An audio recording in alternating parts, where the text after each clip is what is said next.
it may not, what worked in California may not work in Maryland, for example. Right. Is that what you think about their system? Well, any system that just gives you information is not enough. Right. Information is the start of the real estate investing process. Okay. But it's only the start. You've got to actually complete a deal. Okay, the experience is the end result, so to speak. And so you've got to have more than information. You've got to have those other pieces that fit together. That system closing down, that gave a black eye to real estate. How can we prevent things like that from happening in the future? These things that we're doing now, your show, for example. Okay. Okay, educating people as to what they need and what they really need to get started as a real estate investor. It's not, if they can look past the hype and use their common sense and not say, I'm going to spend $40,000 on a 3-day seminar, it's not practical. Okay. So they've got to talk to professionals like myself, like you, to seek guidance and to understand, hey, this is what I need to get started. You wrote the 10 Commandments of Real Estate Investing. Explain that, share that with our viewers, if you will. That's the distillation of my experience and the experience that I've had with investors. Now, is that 10 Commandments in the book? Yes, it is. Okay. It's in the book. And the very first commandment says, don't waste a lot of money on seminars, boot camps, DVDs, and the like. Good advice. Okay. Because, again, it's information, and a lot of information you can actually get off the internet. Right. These days. I mean, it's one of the greatest resources that we have in the business. Okay. Explain to us what they're all about, what the 10 Commandments are all about. Well, the 10 Commandments, again, are principles that are designed to help individuals, especially new individuals, get started the right way in real estate investing. Okay. It is the experience of 25 years in the business working with successful investors. Now, that's critical.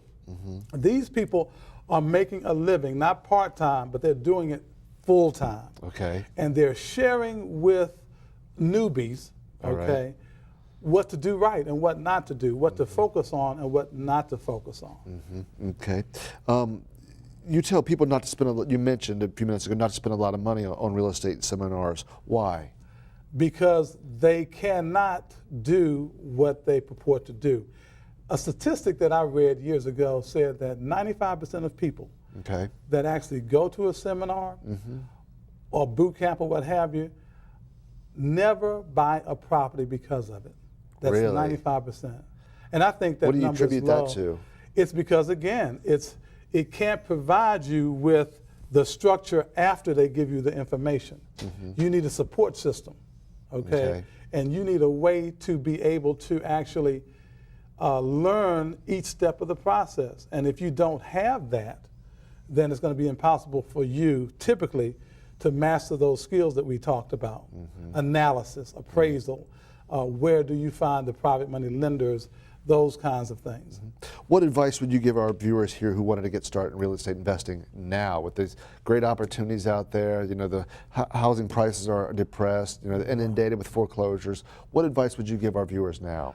I think it's a great time to learn the business. It's the best market. Again, as you opened up, the best and the worst market, but if you understand what you're doing and you seek professionals, that's really key. Licensed professionals who do this for a living, and understand that all real estate agents are not really knowledgeable in the real estate investing arena. So you want to find people that do that for a living. Don't try to do it yourself. Don't try to do it yourself. You can't do it yourself. Honestly, I would. Not in this market. I think it's like committing suicide. In your opinion, what do you see happening with the market in the next few years? That's a very good question.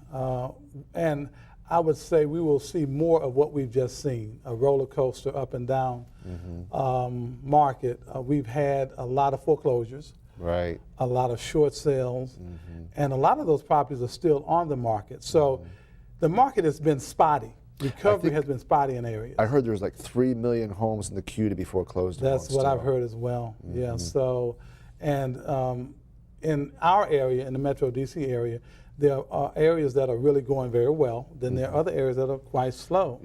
So you really have to know the market, and that again takes you back to using professionals. Yeah, it's bad in the Washington, D.C. Area, but my gosh, it's worse further out west. Wow. I mean, we've had it a lot better than most other geographic areas That's have. very true. And Florida, for example, as well. Florida, Las Vegas. Yep. Please explain what an REO. You see REO all over the place. Please explain what an REO is and how the foreclosures play a role in the market. An REO is really a foreclosure that is What does REO stand for? real estate owned. Okay.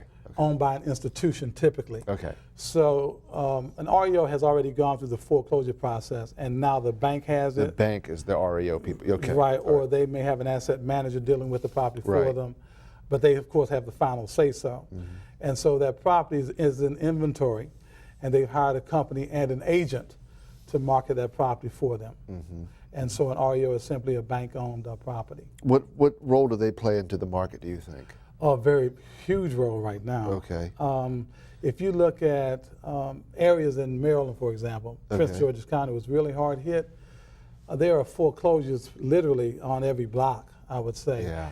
And what they do is they depress the market, because I was working for a client recently, and out of 13 properties, 11 were either foreclosures or short sales. Yeah, it's a shame. Your neighbor foreclosed, your house drops in value tremendously overnight. Exactly. When that necessarily shouldn't take place, in my opinion. Now, the appraisers, they take those foreclosures into account when they appraise your home. That's right. So that's a sad situation. That's right. What about underwater properties? What is the solution for those homeowners? Well, that's a bit complicated as well. Yeah. Another good question. What I think the solution is, I think it's going to have to come from up top, not from the bottom. What I mean by that, principal reductions. Okay. I think, in light of what I've seen, makes sense, because if the property is actually underwater, then, and that's the case in a lot of instances, A whole lot. you can't get it refinanced. Okay, you can't sell it. Short sale will be the only. Your short sale will be the only thing that you could do, and that can take forever. And so I think if the banks would cooperate with the mortgage holder and actually reduce the principal, what's also called a cram down, it would be a workable solution, because the person could actually stay in the home. What role do you see as real estate agents and lenders playing in this? It's going to be a critical aspect of our recovery. Because you're a licensed real estate agent, Yes, correct? I'm a licensed real estate broker, yes. So we've got to educate ourselves about what's going on and what's happened. Do you mention that at all in your book? Yes, I do. Okay, good. Okay, and we've got to educate our clients. Okay. Okay, we really need to come and be supportive of those things that we know will work in the market. If there's a glut of property on the market and it's not going anywhere, it's just values will continue to go down, and that's actually what's happened over the last 6 months. What are private lenders, and are they legitimate? Good question. I love private lenders. No, those are called hard money lenders too? Hard money lenders. Explain what a hard money lender is. A hard money lender, that's a term synonymous to a private lender. Okay. It could be an individual or a group of individuals who have decided, I'm going to lend my money to investors, typically. Okay. Okay, and there are a lot of private lenders in the marketplace right now. In fact, there was a recent article in Realtor Magazine, which is the National Association of Realtors publication, and it said that 34%, now this is an all-time high, 34% of all deals done right now are private money lenders or cash investors. Wow. So you can tell how much a big role real estate investing is playing a role in our market today. It really is. And but again, it's seasoned investors, people that know what they're doing, and are working with another team, a team of licensed professionals behind them.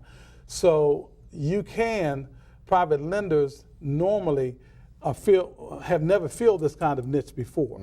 So it's important that they have stepped up. And they've done that. Now, are these private lenders, or hard money lenders, if you will, are they commercial or residential? And what role does that play? Very, very, very good question. They are, when you're dealing with private money lenders, they are considered commercial lenders. So it's not part of residential, therefore No. they're not under the good faith estimate. They don't have to do all the regulations with RESPA, the Real Exactly Estate right. Settlement Procedures Act. Exactly Okay. right. And understand the And now, problem. is that good? And I'm sorry, I don't mean to interrupt you. Is that good or bad for the borrower? What do you think? It's great for the borrower. Why? Oh, because you don't have to go through the same amount of paperwork, the same scrutiny that you would normally have to do. Credit terms are a lot looser. A lot looser, and the down payment requirements are not as big. Okay. The loans are typically short term and only for the renovation of the property. The reason that they are commercial is because they don't lend on a primary residence either. It has to be an investment property. Explain why the most real estate investment seminars don't work. They can't work because they only give you information over a short period of time, okay? And it's like when you were in college and you crammed for an exam. You cram for the exam and you learn the information then, but that same information that you learned is no longer with you 2 weeks down the road. And that's also the theory that American educational institutions are based on, like Strayer University, Phoenix University. It's called the Edgar Dale Essential Cone of Learning, and I mentioned that also in my book. It simply states that you tend to forget within 2 weeks up to 90% of what you've heard, seen, or read. Okay. We only have a minute left. Do you have any final thoughts that you'd like to share with our viewers? Any first steps that you think they should take? Anything you'd like to say to them? Yes, definitely. I like to say get educated. Get involved. Because again, real estate investing is the cornerstone of wealth building in America. And now's the time to do it. If they use professionals who can guide them through the process, that's key, then they can succeed. Okay. I'd like to thank our guest, Xavier Arnold, for being here today. Now, you can get a free copy of his book, While Supplies Last, by contacting Mr. Arnold and mentioning the program here today. We realize we have thrown a lot of info at you and that you may have questions. If you'd like to view this program again, please visit my website at markrainey.org. You will see a link to the show on the website. Remember, if you have questions, please email us. Our emails are listed on the screen below, or you can visit the website. We will read and answer some of your questions on our next show. On behalf of my friend and colleague, Xavier Arnold, thank you for watching Financial Solutions with Mark Rigney. We'll see you next time. Thank you.